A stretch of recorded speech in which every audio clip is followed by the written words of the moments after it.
हर हर महादेव साथियों, आप सभी का मेरे चैनल लव यू जिंदगी में तहे दिल से स्वागत है। आप सुन रहे हैं अर्चना वर्मा की लिखी हुई कहानी वफा। अब हम करेंगे का 32वां भाग।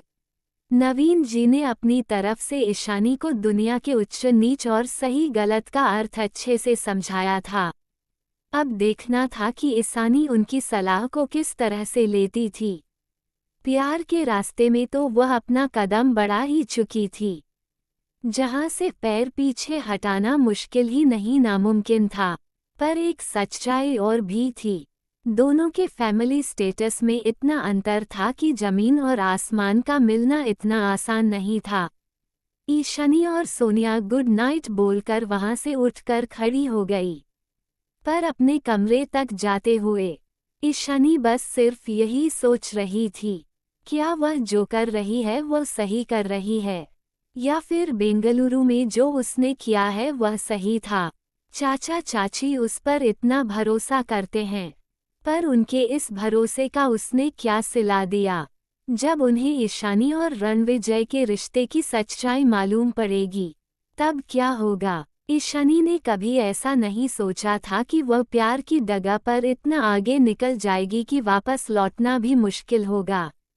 अगर वह रणविजय से प्यार करती है तो चाचा चाची भी उससे बहुत प्यार करते हैं। क्या 20 वर्षों का प्यार 20 दिन के प्यार के लिए भुला देना सही होगा। ईशानी ने कसकर अपनी आंखें बंद कर ली, पर वहां पर भी उसे चैन नहीं था। उसके दिल के अंदर तक रणविजय समा चुका था। बेंगलुरु के होटल के कमरे के दृश्य उसके आंखों के आगे सजीव होने लगे, जहां पर वह और रणविजय बिल्कुल एक दूसरे के नजदीक थे। इतने नजदीक कि दोनों एक हो चुके थे। वह घबराकर उठ गई। हे भगवान, यह मुझसे क्या हो गया। ईशानी ने अपने दोनों हाथों से अपना सर थाम लिया। क्या हुआ दीदी? सोनिया ने पूछा। कुछ नहीं, बस ऐसे ही। तुम तो जानती हो कि मुझे पार्टियों से घबराहट होती है। किसी तरह से वहां से आई हूँ। अब सर में दर्द हो रहा है, ईशानी ने कहा। अच्छा दीदी, ये बताओ आज पार्टी में क्या क्या हुआ। इतने बड़े business empire the great royal Rajputana की पार्टी थी, तो बहुत बड़ी हुई होगी ना। वहां पर सारे अरेंजमेंट बिल्कुल महलों जैसे होंगे ना, टीवी में जैसा दिखाते हैं वैसा। सोनिया ने ललक कर पूछा। सोनिया, अभी मेरा बोलने का मन नहीं कर रहा है। प्लीज हम इस बारे में सुबह बात करें।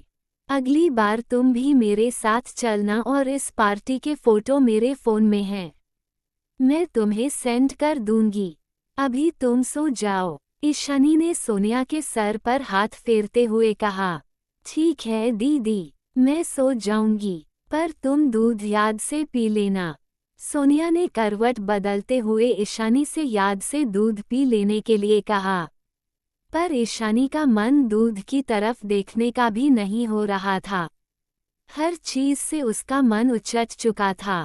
सिर्फ और सिर्फ अपनी पढ़ाई के बारे में सोचने वाली लड़की इस समय अपने आगे पीछे जीवन के हर उतार चढ़ाव के बारे में सोच रही थी। जाने कैसी बेचैनी थी आज उसके अंदर। नव्या और रणविजय की एंगेजमेंट को सुनकर ही उसकी आंखों के आगे अंधेरा छाने लगा था। वह रणविजय को किसी और के साथ जुड़ता हुआ नहीं देख सकती थी। भले ही रणविजय ने आज की सगाई का कार्यक्रम टाल दिया हो, पर कब तक। नव्या ना सही कोई और सही, आज नहीं तो कल वो उसे अपनी ही सोसाइटी की किसी लड़की के साथ हो जोड़ी ही देंगे। क्या वह अपने पेरेंट्स के खिलाफ जा सकेगा और उसके पेरेंट्स ईशानी को अपनी बहू के रूप में अपना पाएंगे। ईशानी ने आज बहुत गौर से रणधीर सिंह और उनकी पत्नी साधना जी के हरकतों को नोटिस किया था, और उसकी छठी इंद्रिय उसे बार बार चेता रही थी कि चाहे कुछ भी हो जाए वो दोनों इस रिश्ते के लिए कभी नहीं मानेंगे। पर रणविजय की आंखों में जलते हुए दिए, उनका क्या। ईशानी की आंखों में सज रहे सपने, उनका क्या। आज सुबह ही सब लोग बेंगलुरु से वापस आए थे और वह अब तक अपने चाचा चाची से रणविजय के बारे में बात करने की हिम्मत नहीं जुटा पाई थी। तो क्या रणविजय अपने पेरेंट्स के फैसले के खिलाफ जाने की हिम्मत कर पाएगा? क्या वह ईशानी के बारे में उनसे बता पाएगा? ईशानी का सोचते सोचते सर दुखने लगा। अजीब सी बेचैनी और घबराहट ने उसे घेर लिया था। वो एक ऐसे मझधार में आकर खड़ी हो गई थी जहां से निकलने का रास्ता उसे समझ में नहीं आ रहा था। वह सबसे भाग जाना चाहती थी, लेकिन वह अपने आप से कहाँ भाग पाती। उसकी अंतरात्मा उसको धिक्कार रही थी। उसको तो खुद समझ में नहीं आ रहा था कि वह सच में रणविजय से प्यार करती है या फिर यह उसका सिर्फ आकर्षण मात्र है। और जब ये केवल एक आकर्षण था, तो फिर उसे इतना आगे जाने की क्या जरूरत थी?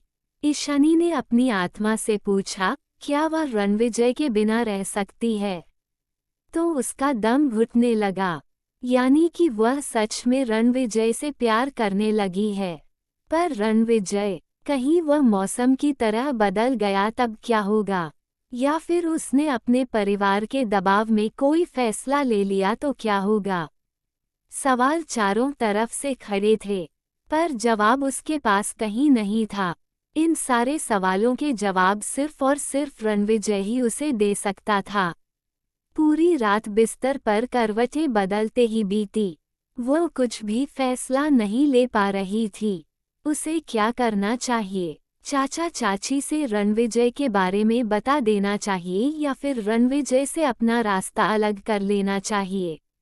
अंतः में ईशानी ने यह फैसला लिया कि वो कल रणविजय से कॉलेज में इस बारे में बिल्कुल साफ और क्लियर बात करेगी और जितनी जल्दी हो सके चाचा चाची को सारी बात बताकर शादी करेगी। तारांकन तारांकन तारांकन तारांकन तारांकन। अगले दिन सुबह होते ही ईशानी कॉलेज के लिए निकल गई थी। हे भगवान, इतनी लंबी लाइन! यहाँ तो एडमिट कार्ड मिलने में ही शाम हो जाएगा। फिर मैं बाकी के काम कैसे करूँगी? ईशानी कॉलेज में एडमिट कार्ड के लिए लगी हुई लाइन देखकर ही परेशान हो गई।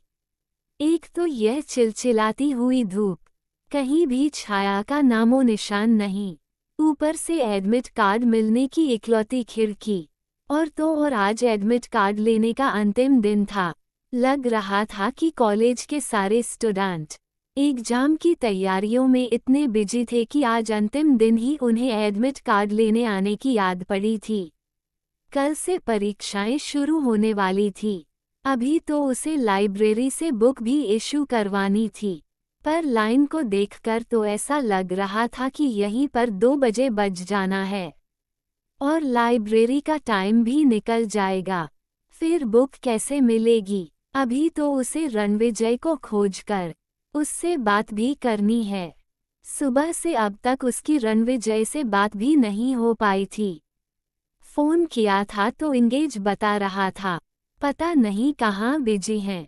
ईशानी ने अपने चारों तरफ नजर दौड़ाई कि रणविजय के ग्रुप का कोई भी लड़का उसे दिख जाए, पर वो सब कहीं नहीं थे।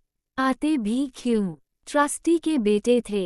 एडमिट कार्ड घर पर ही मिल गया होगा या फिर कल एग्जामिनेशन सेंटर में ही उनको मिल जाएगा। ये तो हम जैसे सिंपल स्टूडेंट की मशक्कत है। मन मारकर किसी तरह से ईशानी लाइन में जाकर खड़ी होने लगी। तभी किसी ने उसका हाथ पकड़कर उसे लाइन से खींच लिया। कौन हो तुम? छोड़ो मुझे! ईशानी चिल्लाना चाहती थी, लेकिन तभी उसे अपने होठों पर भी किसी के हाथों का दबाव महसूस हुआ। ईशानी की आवाज अंदर ही अंदर घुट गई और वह छटपटा कर रह गई।